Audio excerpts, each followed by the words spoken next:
Well, it's 3 o'clock, and welcome to a special meeting of the Board of Trustees of the Allen County Public Library on the 21st of April at 3 o'clock. Let's have a roll call.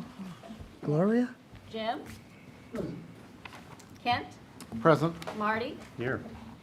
Ben? Present. Sharon? Present. Paul? Six out of seven. Not a bad average. Well, welcome again to the opening of our public hearing. Just a few housekeeping items. For anyone that wishes to speak, we have a sign-up sheet right behind me next to the water. So if you decide to sign up, you can take some water if you like. And those that are listening via YouTube, please identify yourselves by putting your name and your address, as would be the process for those that are here in person. This public hearing obviously deals with our facilities transformation project. It is part of two public hearings. The next one will follow our board meeting next week, next Thursday. And while the conversation has begun, it has not ended. We would ask that anyone that has ideas, suggestions, thoughts, or comments, please feel free to contact either the library director, Susan, or any board member, or any way you wish to let your thoughts and feelings be known. This is a very transparent process, and one we think works in the best interests of our citizens. So with that, let me turn the microphone over to Susan for some introductory remarks. Thank you. Oh, my God. I forgot we were going to have a meeting without an agenda. I'll entertain a motion that we adopt the agenda. So moved. Second. Second, any discussion? We do it. Thank you. Okay, let me give my welcoming remarks again. So, all right, let's go, Susan. Thank you so much, Ben. So thank you for coming, everybody, and thank you, everybody watching from home. I'm Susan Beyer, the Executive Director here at the Allen County Public Library. As Ben said, this is the first of two public hearings that are required by law for this project because a portion of it is anticipated to be financed with bonds issued by or on behalf of the library. The second public hearing will be held same time, same place, a week from today on April 28th. And during the regular board meeting held immediately after the public hearing, the board will consider adopting a preliminary determination reimbursement resolution. There will be two presentations at each public hearing, one of which will include information about the general scope of the anticipated project, the estimated cost of the project, and the funding sources for the project, and one of which will include information about bond financing and related information. At the conclusion of these presentations, the public will have the opportunity to provide comments and ask questions about the information in the presentations. So as a reminder, there is a sign-up sheet in the back where you would need to put your name and your address for anybody who would want to submit a question or a comment. And also, if you are watching from home on YouTube, you can submit your questions and comments via YouTube. Again, you would need to put in the chat on YouTube your name and your address as well as your comment or question. And following the public comment portion of the hearing, the board will provide comments and ask questions before the hearing is adjourned. So let's get to our presentation of the overview of the 2022 Countywide Facilities Transformation Project and funding.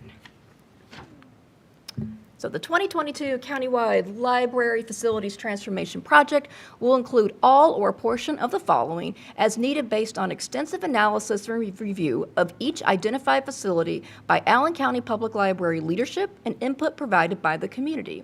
The master facilities plan on which the 2022 Countywide Library Facilities Transformation Project will be based can be found in its entirety, and it's about 200 pages long, at youracpl.org. And also, for those of you here today, I do have a printed copy of the executive summary of it back on that table for you to pick up. And now I'm going to turn it over to our Chief of Public Service Operations, Kim Boland, to give an overview of the project. Thanks, Susan. So I have the honor of summarizing the 200-page report, hopefully concisely and effectively for you all. So I'll start by just reminding everyone that the Allen County Public Library Library Board of Trustees received the Master Facility Plan on April 7th, 2022. This plan was built on the foundation of community input and aligning resources with current building conditions, demographic trends, and the evolving service priorities of Allen County residents. Overall, the plan recommends a combination of building renovations and expansions, as well as the addition of a 15th branch. Specifics of the master plan include construction of a new 25,000 square foot Aboit branch, a new 25,000 square foot DuPont branch, and a new 25,000 square foot, 20,000 square foot Shawnee branch. And Susan, you do have to jump ahead for that, but we can always go back. Okay. My apologies. There's Shawnee. Sites for all three libraries are to be determined and will remain within their service areas. With Shawnee in particular, the future site will be as close as possible to its existing location. For the Georgetown branch, the preference is to expand the existing building in place to increase its size to 25,000 square feet.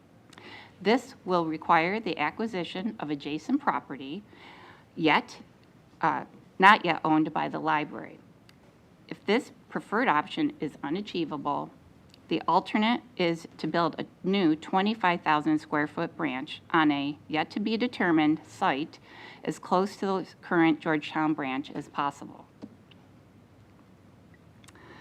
A 4,000 square foot expansion and renovation of the Graybull branch on its current site is recommended, as is a comprehensive renovation of the existing Hessen Castle branch, which would include a targeted reconfiguration of this building, as well as system upgrades and/or replacements to improve the building condition and enhance service delivery to its patrons. So the new 15th branch is proposed for the Huntertown area. The new library would be a minimum of 15,000 square feet in size and designed to anticipate expansion for up to 25 to 30,000 square feet. And this site is also yet to be determined. The recommendations for Little Turtle, Monroeville, New Haven, Tecumseh, and Woodburn branches include facility renovations focusing on targeted reconfigurations and system upgrades. A renovation and small expansion of 2,500 square feet is recommended for the Waynedale branch. These projects will focus on enhancing services for patrons and improving building conditions through system upgrades and/or enhancements. Last but never least, the main library. This includes priorities to make targeted facility enhancements to improve building navigation and access to its collections, adding medium and small meeting spaces, and bettering the overall patron experience. So at its core, this master plan embodies a commitment to community and staff engagement and an understanding of the needs and the wants of the Allen County residents. And the library's commitment to this engagement will not end here. As we move forward to realize this plan and enter the design phases for each location, there will be ample opportunities and additional public involvement and input. So on that, I will now introduce and pass things along to my colleague, CFO Dave Sedestrom, to talk about funding. Great. Thank you, Kim. Well, as we've discussed, and as you can see, this is a very comprehensive transformation project for all of our facilities here in Allen County and for the library. And our consultants, Bostwick Design, has come up with estimates on the cost of that, and it's looking at a maximum of $118 million. That's what we're including in the project cost. That is a pretty encompassing number. It includes hard costs such as the actual materials and labor of construction, but also costs such as architectural fees, furniture fixtures, the actual cost of moving, etc. Those are more soft costs. What that cost doesn't entail is land acquisition. It doesn't include that. And as you heard from Kim, this is potentially looking at 3 to 4 of our current locations being moved and needing to acquire new property. We've got DuPont, Du Bois, Shawnee, and possibly Georgetown that will require new property. So with that, though, we would have those properties available to sell. And so the net of what we are estimating the cost of the new land and the sale proceeds from the old land, we're including a net of $5 million net cost to us.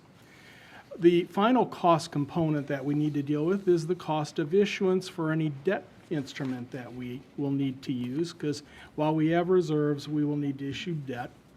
The cost of that will include such things as underwriting fees, legal counsel, financial advisors, et cetera. And those are being estimated at $2 million for this size of a bond issue.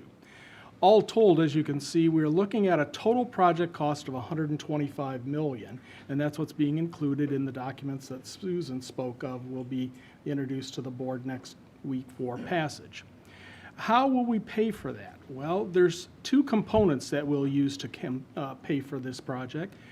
One will be funds that are contributed by the library. And as I've mentioned before, currently we have on hand $21.5 million that has been accumulated through your diligence in saving costs, in cost containment, and being good stewards of the tax dollars.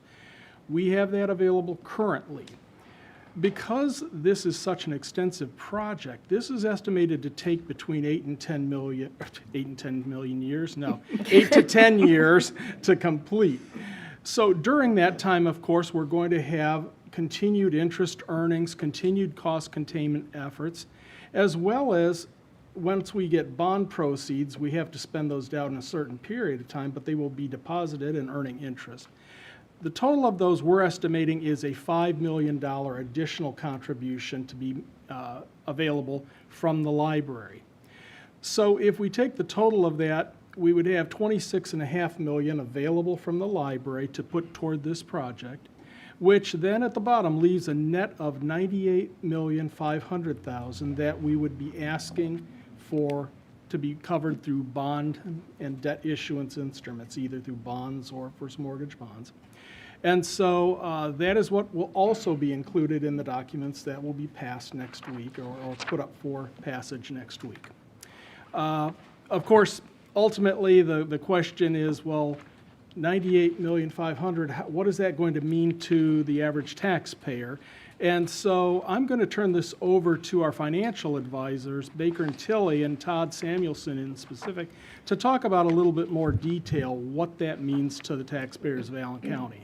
So, Todd?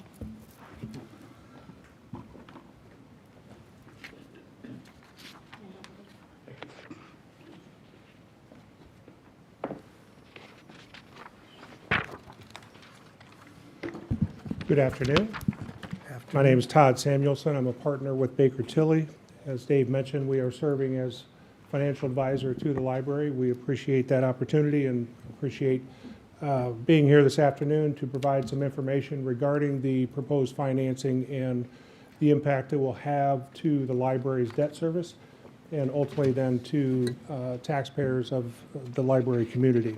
Also with me here today is Caleb Moffett, manager from Baker Tilley, who's been working with me on this project as well. So I wish I had eyes in the back of my head.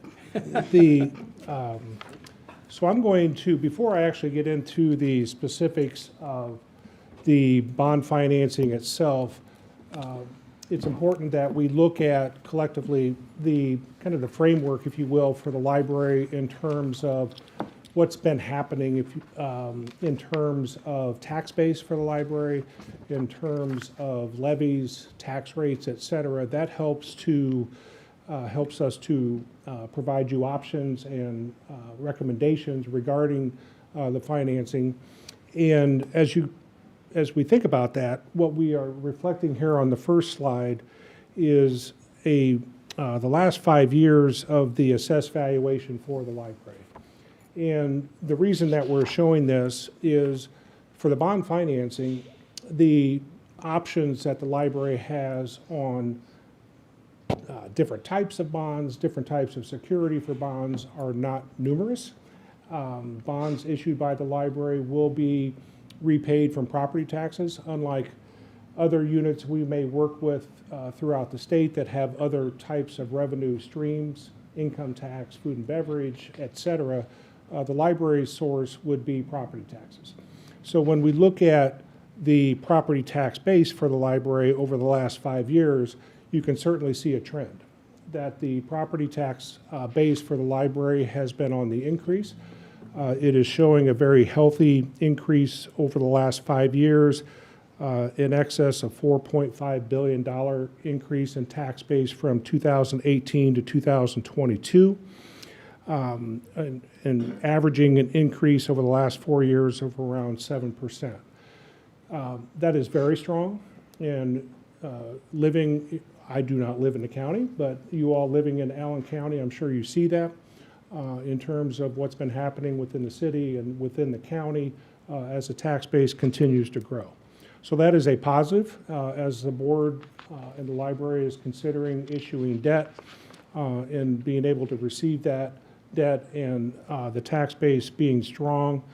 Ultimately, down the road, going to rating agencies, et cetera, and talking about the issuance of bonds, a very strong, vibrant, growing tax base is going to be important. So that is the history over the last 5 years.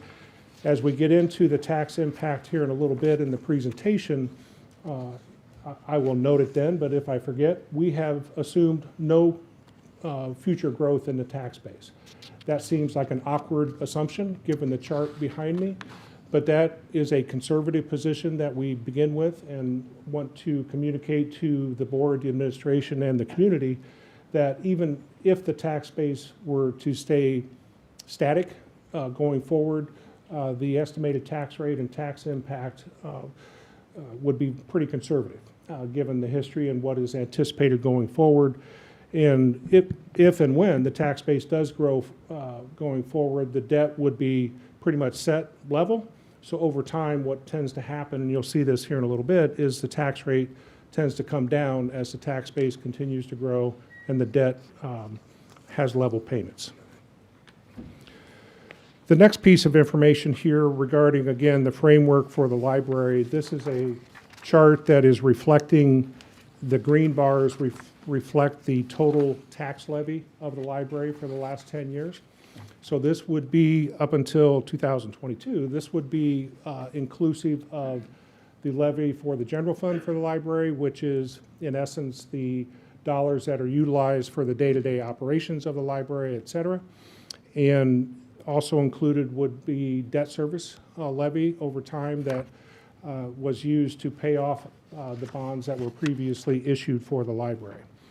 So as you look at this chart, a couple of takeaways. One, the tax rate for the library has been very level over the last 10 years. When you look at 2013 through 2019, hovering right around 20 cents and going down to 19 cents in 2019. Then over the last 3 years, as again, the tax base continued to grow, and the library was at the end of the maturity of the debt that was previously outstanding, those payments have gone down on the debt service on 2021 to 2022, and those bonds have been retired. So as we, again, think about growing tax base and a levy that's been decreasing and a tax rate that's been decreasing, both of those are receptive, if you will, positions to be in for the library to contemplate debt being issued for the master plan that's being described. So again, as we get out into 2022, the current tax rate is just over 14 cents. And as a little bit of a prelude to the charts I'm about to go to, in terms of the impact from this financing that we're estimating a tax rate impact of around 4 cents. And if you look at this chart, you can see that 4 cents would, in essence, bring the library back, not to where it was, slightly below still, where the tax rate has been over the last 10 years. So I'm going to give you a little bit of a prelude so you can add that to the visual here, that the tax rate, again, would be something that is familiar to the library and to the library community because that's where it's been over the last 10 years or slightly below that. One of the steps in the process that we then also look at, so again, looked at tax base, looked at levy and tax rate. Both are strong for the library in terms of trends. Also then looking at what is the library's statutory ability to issue the bonds. I'm not an attorney, but there are some rules, if you will, in terms of what level of bonds can the library issue directly for projects as you are contemplating. And in essence, it is driven by the tax base of the library. So the 19 billion plus of net assessed valuation for 2022 as reflected here. The formula, if you will, is to divide that number by 3, multiply it by 2%, and that is referred to as the library's general obligation debt capacity. So in other words, that's the level of bonds that the library can issue directly. And no, I did not come up with that formula, but then you compare that, do you have any debt outstanding that takes away from that total capacity? The library does not. So the library's capacity, if you will, to issue bonds currently is just over 127 million. And as David outlined in the anticipated source and use of funds with the library making contribution toward the project, the remaining bonding capacity certainly fits within the capacity of the library. Okay, now for some statistics, if you will, and then we'll get into kind of how we derive these. As David outlined, the assumptions or the formulas, the calculations that we are making regarding debt service levy and ultimately tax rate impact are being driven by the maximum amount of bonds that the library would be authorizing, which is the $98,500,000. That with the contribution that Dave walked through for the library of 26.5 brings it up to the maximum project cost being considered by the board of $125 million. As we translate that level of borrowing to 98.5, not unlike what you would do if you were building a home or renovating a home or what have you, is to take the total amount that is being borrowed and over what term would that be repaid. And the maximum in Indiana is set by statute. We are not assuming this would be one financing. It's probably going to be a series of 2 or 3, depending on how the project is bid and when dollars are necessary. So, but each bond that is issued is limited by statute to not exceed 20 years. So again, with an assumption of issuing those as needed over this construction timeframe, the total term that we're assuming to come up with an annual payment is just over 23 years. We then also have to estimate what interest rates might be over the next few years. And I don't know what they're going to be tomorrow. So what we are reflecting here in our estimates is a pretty conservative level of interest that is much above current levels. As we all know and have read or watched, we're in a rising interest rate environment. So I want the board, the administration, and the public to know we've taken that into account. And we are assuming interest rates that are well above current market. Our assumption here is an average interest rate of 6% on these bonds. Remember, these bonds would be tax exempt. So in today's market, that's a fairly conservative estimate. But again, we felt we needed to be that conservative, knowing that we're in a rising interest rate environment and bonds for the project would not be issued, or will be issued over the next few years as opposed to the next few months. So we built that in with a maximum interest rate of 7% in any one given year. So with that assumption on 98.5 million being borrowed, a term of 20 years maximum for each series of bonds, and the interest rate averaging 6%, we come up with a maximum interest expense estimate of $87 million or $87.7 million.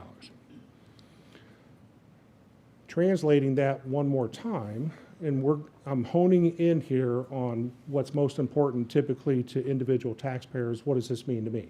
So total borrowing over the term, interest rate, and that leads us to a maximum payment per year on the financing, which we're estimating or providing here of $8,103,000.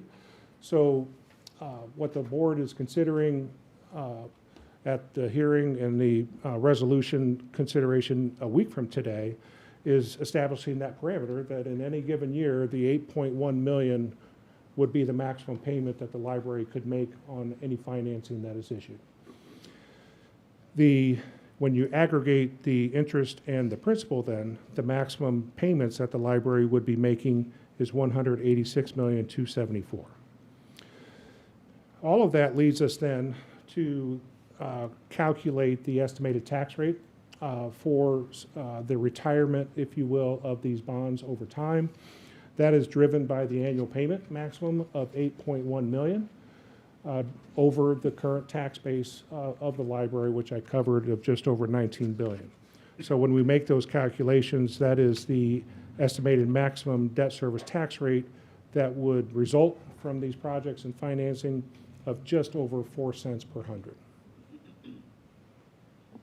Now, if you're like me, and I do this for a living, or like most people, 4 cents per hundred, what does that mean in terms of a tax bill or different types of taxpayers? I'll be getting to that here shortly.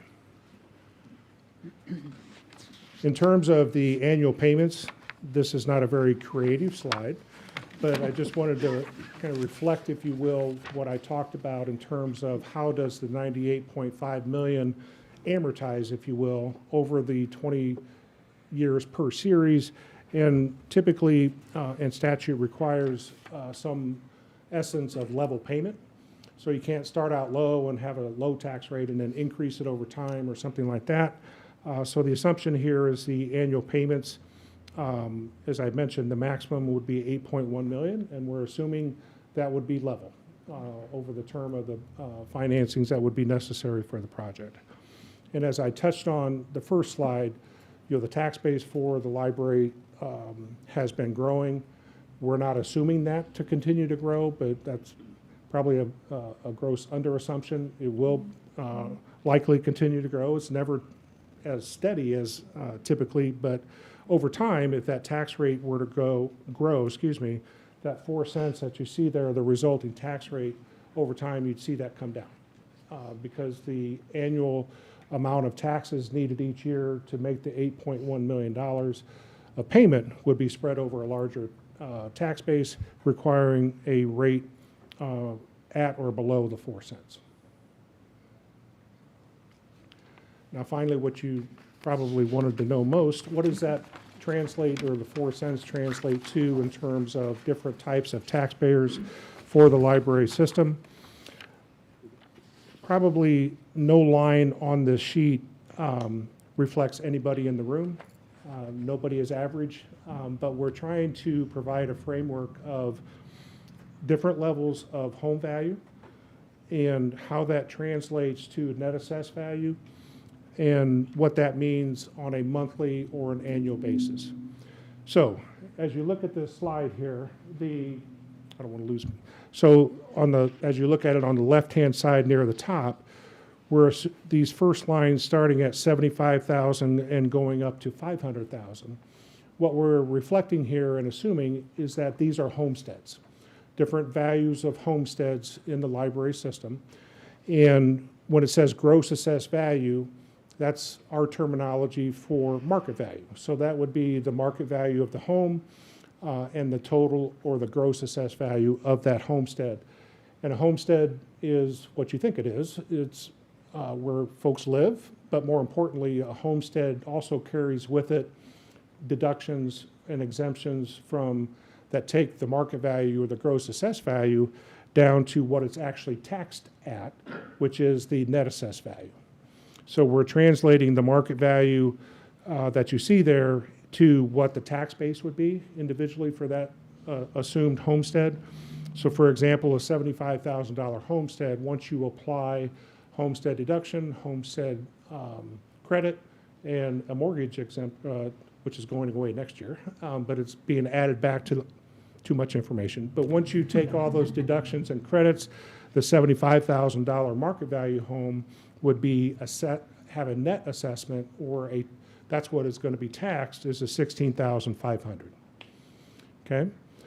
So then we apply the 4-cent rate to that, and a lot of taxpayers may, especially homesteads, may pay their property taxes as part of their mortgage payment, where you're paying a good share of your mortgage payment is going to be principal and interest. Then you have a component that's going to go to escrow to cover property taxes, and maybe a component for insurance. So the reason that we're showing this monthly, we're not trying to minimize the number here. We're just trying to reflect those homesteads that budget on a monthly basis, because their property taxes are included in their mortgage payment each month. So for that $75,000 market value home, the estimated impact per month would be 55 cents on their escrow payment. Or if they budget on an annual basis, or if that's more important information, would be $6.63 per year. Now I know I picked the lowest number, but let me now talk to the median per the census. The median homestead value in Allen County is $136,700. So if that is the assumed or market value of the homestead, you can, again, following the same math, the average impact, or the impact on that average home would be per month $1.90, and per year $22.76. So again, we are reflecting different, going to 200, 300,000, 500. At $500,000 home, the monthly impact would be just under $10, or approximately $117 per year. The next two lines, knowing obviously that the library system is countywide, you do have other types of taxpayers besides homesteads. And one of those would be the agricultural community. So agricultural property is assessed much differently than homesteads. It's not driven by market value, but farm ground is assessed in essence by a base assessment per acre provided by the state. And that base assessment is the same throughout Indiana. And for, now this year it's $1,260 an acre, $1,260 an acre. But we know that that's being increased to $1,500 an acre for pay 2023. So that's what we're assuming here, that for each acre, the base assessment would be $1,500 per acre. So that would translate to 5 cents a month per acre. I think most, well, I shouldn't say that, but if the ag farm community is paying on their farm ground on an annual basis, it would translate to 60 cents per acre per year. And we reflect that for every 100 acres of ag at $60 per year. Now, we also know that $1,500 is the base assessment.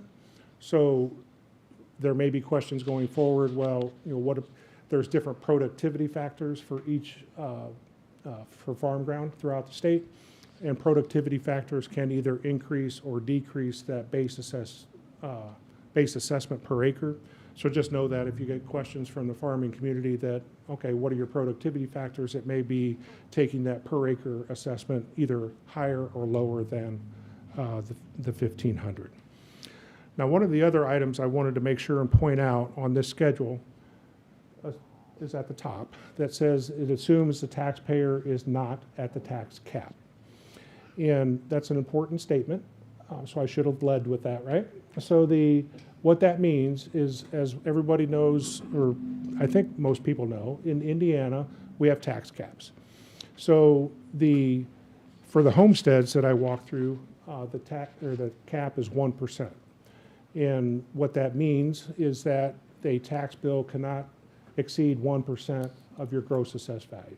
Not net, but gross. So on the $100,000 home on the second line, the tax bill cannot exceed $1,000.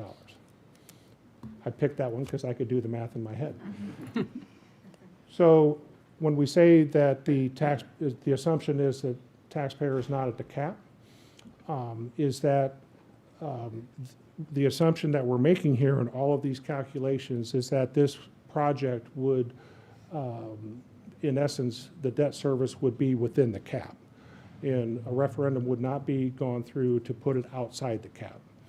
So if a taxpayer is at the cap currently, the answer for that taxpayer is there is no impact because they are protected by the tax cap. So the increase that we're talking about here would only be applicable to those taxpayers that are not at the cap. I failed to mention commercial property down below, $100,000 per 100,000. Again, we separate that out because, and this could even apply to rental property. If you have residential or rental property that's not a homestead, you're not going to get the homestead deduction, credit, et cetera. So 100,000 would, in essence, that's the market value. That's also the assessed value. So the per $100,000 commercial property, we're estimating the impact to be $3.35 per month, or right at $40 per year. That concludes the slides that we have for you this afternoon. One other comment, and we provided copies for the board and the administration. By statute, we are also required to have available certain other financial information, and we have copies that are available for anyone in the audience that would want those copies here this afternoon. But the statute requires that we provide some other detailed calculations regarding, the annual payment as compared to total assessed value. What is that ratio? Or what is the ratio of the library's proposed debt plus all of the other debt that shares tax base with the library throughout the county to assessed value?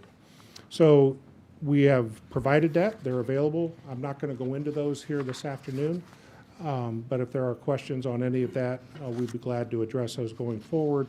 But I did want to point out, as required by statute, we've made the calculations, provided those to the board and the administration, and they're available to the public, anyone that would like it. Thank you, Todd. Thank you. Thank you. Let's turn now to, Excuse me, Ben. Todd, before you go off of that slide, I just wanted to point out to the board something that I think is important. And that is, I know you guys get tired of me harping about being good stewards of the tax dollars, the cost containment, but the impact of that $26.5 million that we are going to put forth of library funds, the impact to the average taxpayer, we had Baker Tilly look at this, and it is lowering for the median household their tax impact by over 21%. That takes that, it would have run, if you look over on the median household, 22.76 cents. That would have been over $28.89. So your work at saving dollars and putting these funds available for reserves and being able to apply to this project is impacting it to the tune of over 21%. And I think that should be noted, and you should be proud that you've been able to save that funds and put it for this project. So just wanted to add that. Thank you, Dave, for doing it. And as we worked with Dave on that information, just to add a little bit to that, that $8.1 million annual payment that we talked about as a maximum, the cash contribution, if the library, to kind of turn it around, financed the entire project without having funds to contribute, that annual payment would have gone up by almost $2.2 million a year. thank So you, that's what David. leads to the reduction in. Thank you. Thank you. Well, let's turn now to the public comment portion of our meeting. I have two individuals who have signed up, and let me take them in the order. Sean Smith.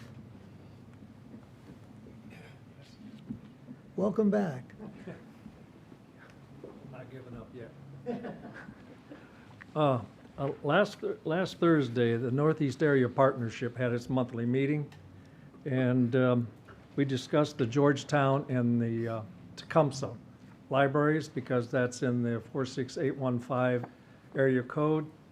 And the majority of those in attendance would like to keep the libraries in the same location. It looks like Tecumseh might stay there, but Georgetown is still a if.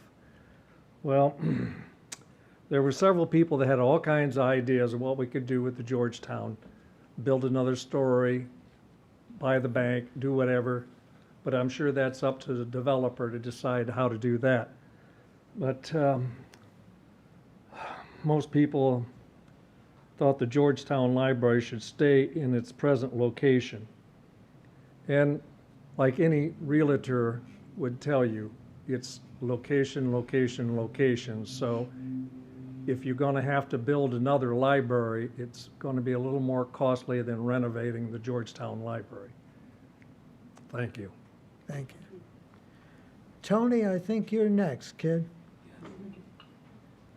Yes, Susan, I just wanted to talk about the I like a new cafeteria for, I know you guys going out to eat a lot. I think because in the wintertime, it's too cold to go out to eat and everything, because we need to have the cafeteria next to the entranceway. You know, the atrium in there is next to the parking lot there, Susan? I do. I think we need to have like a cafe, like the old Dunkin' Donuts used to be. I think we need like a bistro cafe over there for people to eat, because it's too cold out there. Because we get pretty hungry around here. On these days we get pretty hungry and everything, we get hungry sometimes, you know. But we need to have the cafeteria and everything. But I just want to know how. And I wrote some stuff down for the tiles and donor tiles and the Rolling Center donor walls. Stephanie, and the tiles, you guys. So I suggest for the master plan, we should have a cafe and two donor walls. That's what I'm hoping for. Thank you, Thank Tony. you. Is there anyone else who has not signed up but wishes to speak? Well, actually, I do. Could you come to the microphone, I please? didn't put my name because I didn't know how the question of things to, you don't really have a question until we get to talking about it. But I noticed that he quoted the taxes, and for the homeowners, I guess, paying $500 plus for their homes. He noticed, he's mentioned that the taxes were like $10, I guess, a month, $100-some a year. And yet the commercials and businesses will pay like $40 a year. I thought that was kind of interesting that homeowner would pay more taxes than the commercial. Maybe someone can assist me with that, I noticed he mentioned that he would explain something else a little later on and not address it now. I don't know, is that it? Is that part of Todd, it? you want to address But if anyone that? can, I would appreciate it.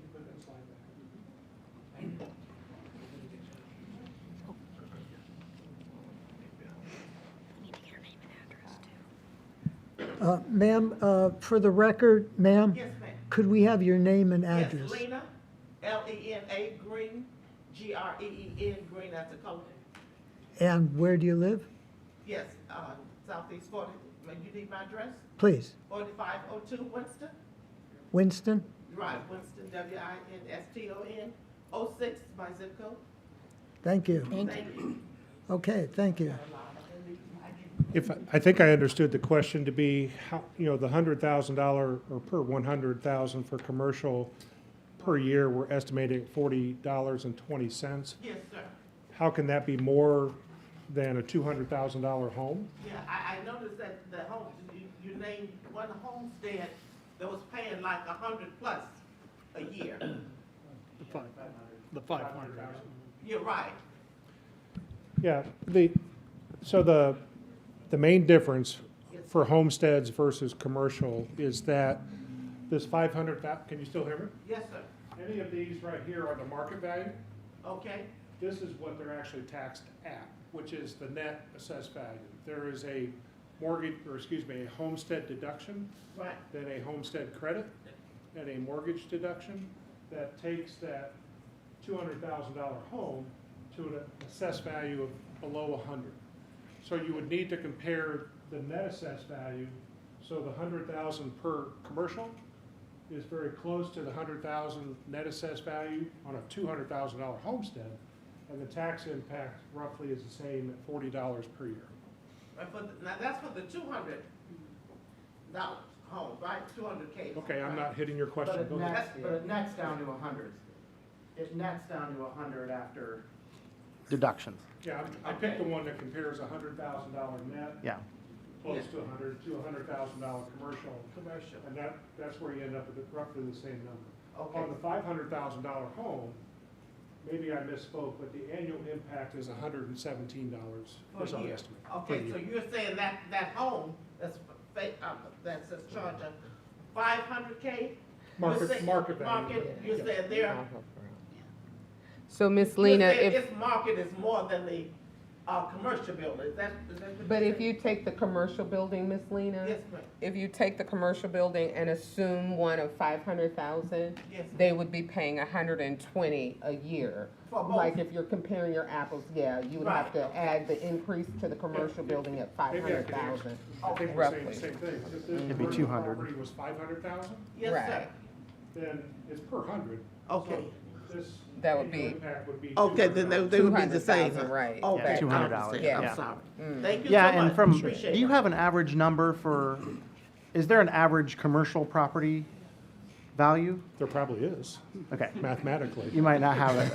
I don't Well, have and it. I mean, to say, I think for anybody who's in commercial real estate, $100,000 assessed value, there's not many $100,000 We do commercial it, properties. I but- understand, we do it not assuming that's reflective of the average, but rather it's linear for commercial, so Sure. you can, so if you've got $1 million commercial property, it's so $400 a year. Sure, okay. Essentially, if I'm, easy to say, commercial property doesn't get any deductions, so it's just Well, paying it, right? Or not. Unless not there's an these anyway. abatement or something like that, but correct. Sure. Okay. All right, sure. Okay. Yes, Sharon?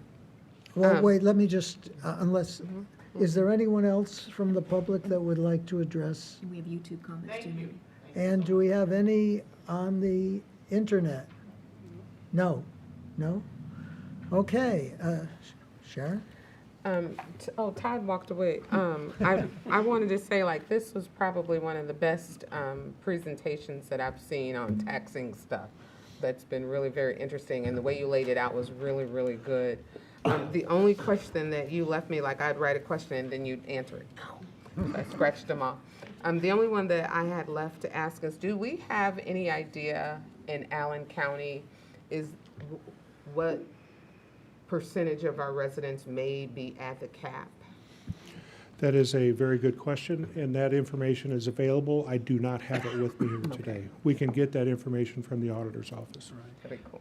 So the follow-up to that, because I was gonna ask the same thing, is how would that, I mean, we really can't say how it would impact these numbers, or, Well, I can give you a sense. If I live in Allen County and I have a $100,000 home and I'm at the cap, meaning my total tax bill without the cap would be over $1,000, I'm protected by the 1% cap. So my tax bill is going to be $1,000. And if I'm at the cap, then I'm not impacted, because if you, on that $100,000 home, if my bill was going to go up $13 a year, I'm still going to pay $1,000. So what we're getting at is, the tricky one is going to be if I'm below the cap and it takes me up to the cap. And the impact may not be the full $13 that we have reflected here. It could be something less than that. But these, again, are the most conservative, meaning that if I'm below the cap, so in my $100,000 home, let's say I'm paying $900 tax bill per year, then I would see the full increase if these numbers played out perfectly of $13 a year. If my current tax bill is over $1,000, then no impact to me, because I'm protected by the cap. well, I appreciate that. The only other thing that I would say is I also appreciate the fact that you really did this in a worst-case scenario as far as the assessed value and the interest rate. I think that was very helpful. Well, when you hear CPA, C stands for conservative. Any other questions of Todd? I did, it was it was very similar to Sharon's, I had that one too, what percentage are homeowners? And I guess can we also look, what percentage of the total 19 billion and change is at the cap already, and what is not? I don't know if that's Yeah, how. we can get that data. I just don't have it with me. Yeah, I didn't, yeah. Actually, I was in a seminar yesterday, and the DLGF will be releasing the actual tax cap for the counties. They have to have it out by May 1st. So I would say any day now we'll be getting reports, at least Nick will be getting reports at the county level of the total cap impact for Allen County, so. So looking at that and thinking of that, and you can tell me if I'm too deep in the tax cap weeds, do we know what impact any of our residents that are at the cap would have on us, or would it have an impact, or just extend the length of time for collecting the repayment? I'm sorry, one more time? Am I asking that right? Does it shrink in the pool? Does it make the, Does it make the- shrink the pool of being able to recapture those taxes to pay back? that's the way I was. And does gonna- that extend the length of time that we would need to collect that? No. No. If we have a lot of houses that are at the cap where it's not impacting them? The, Am I asking that right? I can go real deep here. I'm going to try not to, but the, Why don't you and David go out in the hall and discuss it? Well, and let me just, and Sharon, I think, I is what think- you're saying, the impact to the tax cap, of the tax cap. The debt service payment will be met per the amortization schedule, per the rates that will be set by the DLGF. Any tax cap impact, if that debt service throws them over the cap ceiling, it has to be made up by the operating cost, or the operating yeah, levy. that's how I was That's interpreting. what I wanted to hear right there. Where does that difference Out come of the from? if we- in our case, because the general fund is the only other fund, it would have to be made up from the other funds. That's what I was And that's looking for where- right there. I wasn't sure how to ask it, but that's what I wanted to Right. hear. And that's the question I was next anticipating, perfect segue, that I asked them to put this chart back up, and why, not only from the taxpayer perspective, that, the 4 cents I mentioned before, rough numbers of going from 14 cents in 2022, if you add 4, you're coming back to levels of 2 or 3 years ago of the rate that the library had. So the experience, if you will, in terms of where people were at relative to the cap, the library's already had that experience, because that's where you were about 3 years ago. Now, I know things change year to year, but roughly speaking, that's where the library was. So you already have experience of how many people would have had benefit from the cap, and in turn, what dollar impact or losses from the circuit breaker would you experience in your operating fund. So, and not only the library, but the other units of government in the county as well, the county, the schools, they also, if you're gonna have impact from people reaching the cap, so will they. But again, it's something that has been experienced from the library before, because we're going back to levels, again, below what has been there for some time, but going back to roughly 2020 rate, something in that neighborhood. Just make sure, try to make clear. We were under the cap before with the earlier bonds. That's why you're seeing this drop Yes. kind of now. So when we come back and we're still under that cap, assuming the referendum is Very not similar triggered, experience, yes. really, we're seeing let's say, so we're going to go up to 18, which is going to be lower than we were from 2000 to 2019, and we're almost right around where we were in 2020 anyway. And the tax caps we are experiencing now are already being absorbed completely within the operating fund. Okay. Any other questions of the board, or any other comments? Thank you, Todd. I've just got some comment, I guess, from that standpoint. I think it's important to know we had, as a capital projects committee, had, conversation to understand this a little bit more too as well. And I think that's where we had more conversation with Dave. You'll see a little bit that he's been talking about that 21.5 that we've been taking from reserves and bringing forth. And we felt it was important for us to say, let's look at that number again and say, can we bring any more money in? And so they did a good job of having a conversation about some of that future. Let's look at the future, because we've been tightening our belt. We will have additional savings. And I know Dave's already said this, but I just think it's a very important to note, and just to say that, the library, we are bringing 21% of cash to the table. If we kind of think about this in a home ownership kind of model for a lot of people, in order to get a conventional home loan, you need to bring 20% to the table. So as a library system, we're bringing 21% to the table. And so it's comparable to what, a homeowner might find in buying a home and things along those lines. But that's not typically the case for public entities, depending on the project that they're working on. And I think it's just very important to note, as people are listening to this, that we've been very conservative in our approach to operating, so we can ensure that these funds can be spent for future capital needs of the library system. And so while we're looking at future bonding and things along those lines, it's actually pretty close to the levels that we were in as far as bonding goes back when we did the big renovations in early 2000s, right? Correct. Yep. So considering we're almost 20 years later and we're able to still maintain the system, add new buildings, add a new branch for almost the same amount of money as 20 years ago, is pretty incredible for us to kind of look at in this environment. So, thank you to the Allen County taxpayers for supporting, things along these lines. But it's, we've got a big feat in front of us, and we just want to make sure that, there's, all the questions are asked and answered. And Ben already alluded that there's a lot of opportunity for people to give input, and we don't want that to end. So after today, let's just celebrate that fact, and I think congrats to, all of us and administration for keeping things in check, so we can, bring things forward in a very positive way for our community. Thank you. Any other questions or comments? Along the same lines, then, the next public hearing will be a week from today, April 28th, in this room at 3 o'clock. It'll precede our board meeting. With that, I'll entertain a motion to adjourn. So moved. Second? Second. All in favor, aye? Aye. We are adjourned. Thank you. Thank you.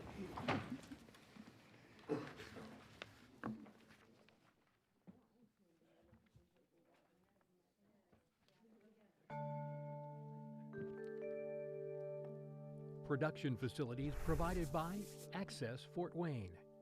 Learn more under the Explore tab at acpl.info.